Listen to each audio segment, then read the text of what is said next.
Professor Barbara Fazekas and colleagues from the Centenary Institute in Sydney will use funding from their successful $1 million grant application to set up the Ramaciotti Centre for Human Systems Biology.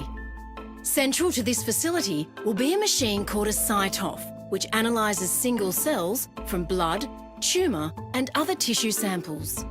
This will be the first machine of its type in Australia. It will allow us to gather more information more quickly. We think it'll be world leading.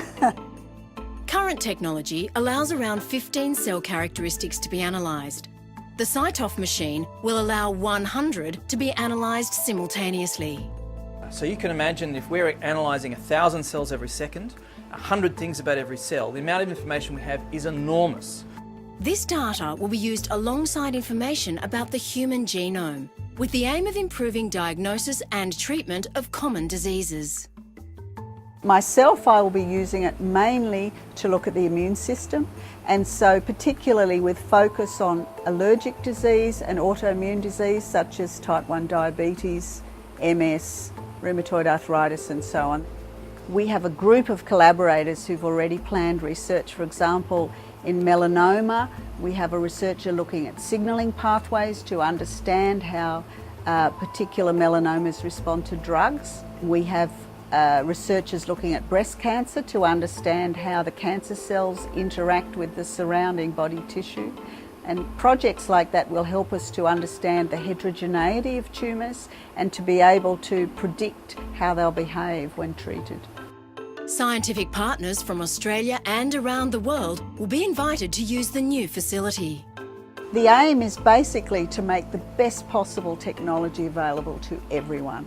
So anyone who wants to use it can come and use it. This collaboration is absolutely critical to ongoing science in this modern age.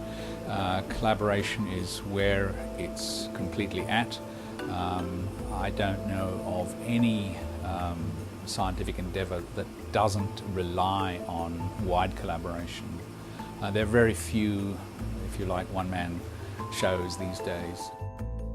Professor Fazekas believes philanthropy is absolutely crucial to modern medical research.